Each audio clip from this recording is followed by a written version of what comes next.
Hello guys, it's Sky with Rhino, and today we're gonna have a look at how to play Glory, a game of knights, a new game from Strategos Games coming to Kickstarter very soon. Glory, a game of knights is a medieval worker placement strategy board game in which you play as a young knight.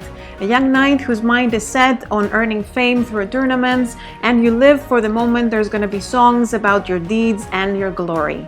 You can wander around with your horse, gathering allies, training, praying, fighting for ransom, or visiting your beloved lady. You can play Glory with up to 4 players, and there's also a solo game option. Apart from the worker placement mechanic, you also get to have duels, which are fast mini-games on their own. There's 2 main modes for different experiences and player types, with or without direct player versus player combat. For a game with direct confrontation between players, you can play the Juste à Plaisance mode. That was French, by the way, but if you don't want to play a game where you fight against each other, you can go for the mode called Padam. There's 3 rounds in the game, and in each one you start by placing your workers to get some player actions and events. Then you do your quests, then we refresh the board and the cards, and last, players sign up for a tournament and participate in duels. Before we dive into the gameplay, let's first see what there is in the game and how you set it up. You place the main board in the middle of the table, and next to it the tournament board with the chosen tournament mode you want facing up. From the helper stack, you draw 2 tokens from this stack, place them in the first 2 slots of the helper track, and start drawing tokens from the stack numbered 1 for the rest. For a 3-player game that we're setting up, you leave this slot empty and you can place a coin to remember. Each player gets a character card and decides which of the 2 sides they're going to use, the basic or the advanced side. Then gets a color with all the elements of that color, as well as a card for mount of level 2, armor of level 2, 2 1-round markers, 2 black mount dice, and 2 white armor dice as indicated on the cards. Here we have the initiative track, and players need to randomly determine the starting player order. Then each player after the first gets 1 extra glory point and challenge quest card for each spot after the first. You then place the glory points markers of the players and the phase marker. Next, you shuffle the title cards and place 3 face-up cards next to the board, and those 3 titles are open to be fulfilled by any of the players. From the remaining title cards, you deal as many titles to each player as they should have according to their starting card, plus 1. Players can pick the title they want to keep and discard the rest. Then you shuffle the Romance, Market, and Challenge decks and then place them on these slots.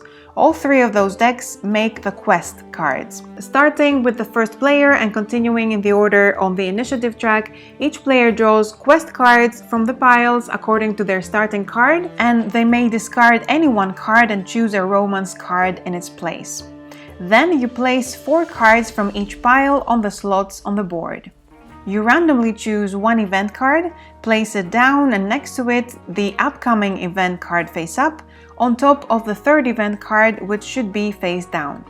Then you place coins, faith markers, strength markers, supporter markers, dice, knight tokens, and relic tokens next to the board. Players receive coins, faith, strength according to the chosen character card, and after they have everything, they can slip the card like this under their board, so that it now only displays the income they receive at the end of each round. Last, you place knight tokens on the selected side of the tournament board you're using according to this card. The card indicates the placing of knights for a given turn and number of players, showing you which type of knights to draw from the pool of available knights. At the start of the tournament, you complete all unoccupied shields in the bottom row of the city with random knights according to the tournament card. For the first round, I need to place 2 knights with a wooden back and 2 knights with stone backs. Players join by placing their shields during the action phase and during the sign up for a tournament phase. After all players have placed their shields, you complete any remaining empty spots with random shields of the type indicated here. Now we're ready to start the game, and we're starting with the first phase of the game, which is the players' actions and events.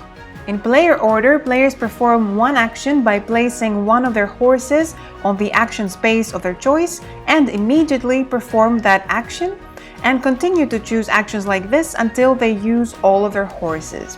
Some actions have cost in coins, so players can only choose actions they can afford.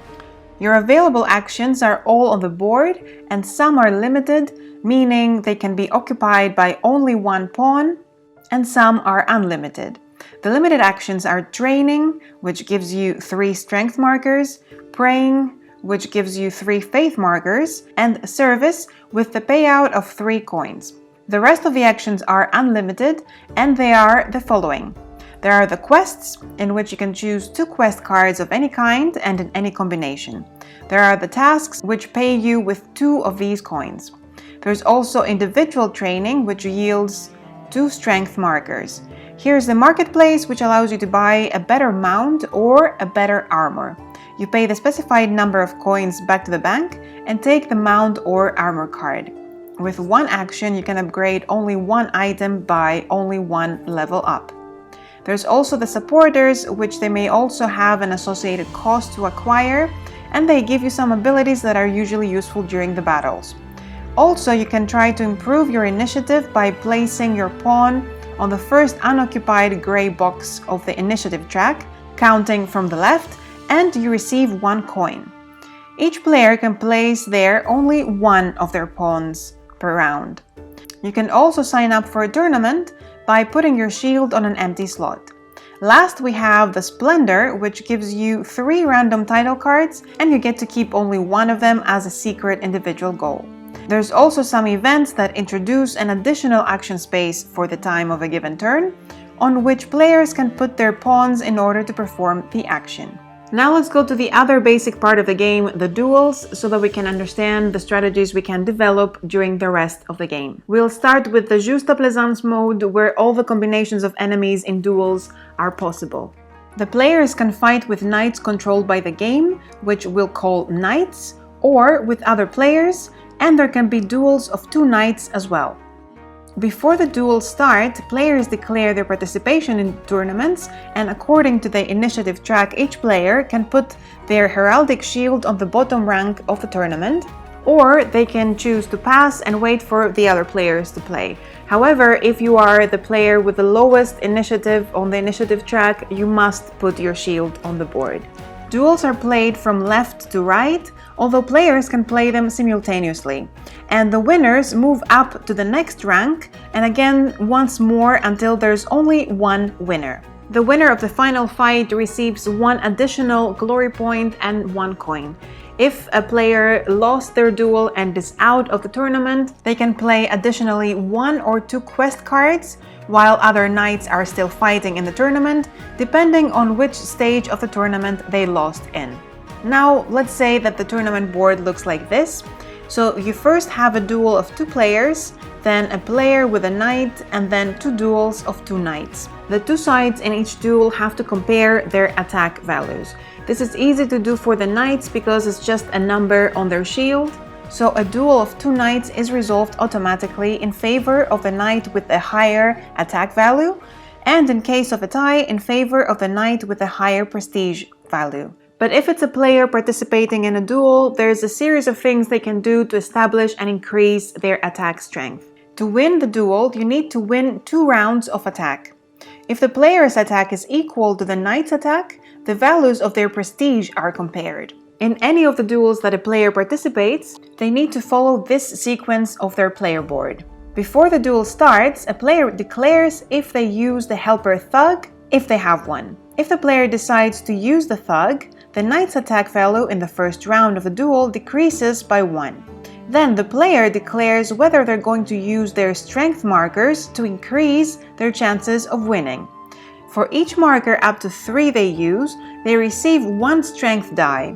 With 4 markers, the player receives 3 strength dice, and if the player rolls the special symbol, they set immediately a strength die to value 5, which is the maximum.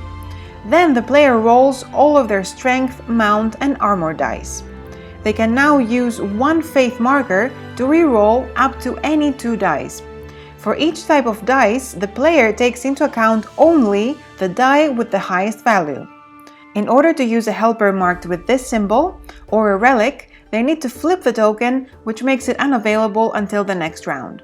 The player then adds the final results of the dice rolls, plus any relic and helper modificators to determine their final attack value. If the player is the winner of a duel, they discard all used strength and faith markers and move their shield one row up. In addition, the player immediately receives glory points for defeating the knight. If the winner is the knight, his shield is moved to the upper row. The player who lost recovers some resources used in this duel: one strength marker, one faith marker, one helper, one prestige, and one relic. If they had won one round of the duel, they also score half of the glory points indicated on the knight's token. When the duel is between two players, the winner of the duel scores 7 glory points, and if they were able to defeat a more famous player, as in a player with more glory points, they score 2 additional points. Another small difference in a two-player duel is that the player who is losing at any step of a fight has to perform their action first, and also in case of a draw, the final tiebreaker after the prestige is the position of players on the initiative track. Now, if you have chosen the Padam mode, then the players can only have duels with knights and not with each other. During the preparation for the game and after each tournament, you have to perform the following. You pick a setup card for the chosen tournament and round. You place randomly the knights in the cities with the colors of the reverse, as the setup card indicates, for a given number of players. In this mode, you play tournaments starting from the city at the top of the board and going downwards. In a given city, duels are played from left to right, although players can play them simultaneously. The duel phase ends after all duels in all cities have been played. The players can declare their participation in the tournament duels in Phase 1, the one of players' actions and events, by placing a pawn in the space "Sign up for a tournament," which allows them to place their shield next to one of the unchallenged knights in the selected city. Players can also sign up for the tournament during the sign up for a tournament phase, right before the duels phase. Following the initiative order, players place their shield on an unoccupied spot next to the knight they want to challenge for a duel in one city of their choice. Once placed on the board, the shields remain there until the resolution of the fights, and each player may challenge only one knight in each city. So the flow of the game in total goes like this. First, we have the action selection from the players, and then on the next phase, each player can play up to 3 quest cards from their hand. It can either be Romance, which gives you gifts, Market, which allows you to buy the good, or Challenge, picturing an enemy that you can fight in a duel. After that, we have the refresh phase, and then players can sign up for the tournaments, and then we have finally the duels. In the refresh phase, all players who have placed their pawns on the initiative track now take their shields from the track, the other players move their shields to the right, and the players that place the pawn put their shields above their pawns, giving us the new player order. Then you take all of your pawns back from the board and turn the used helper, prestige, and relic tokens face up. You remove from play the helper tokens that were not taken off the board in the previous turn and display new helpers on the track, starting with the first unoccupied slot with the lowest cost and heading up. On the last 2 slots, place helpers randomly selected from this stack. You then discard all the remaining displayed quest cards and place 4 new cards from each stack if available. Last, all players receive the income specified on their character cards. After the end of 3 full rounds, then the players go through the last phase of the game, the titles resolution. All players can earn points from the open title cards, and they can fulfill other title cards. They can fulfill the title cards if they have the resources needed to discard as indicated on the cards. And the player with the most glory points is the winner. So that was Glory, a game of knights. I hope you enjoyed the explanation of the game. You can find the Kickstarter campaign in the description box below. I want to thank you very much for watching, and I'll see you in the next video.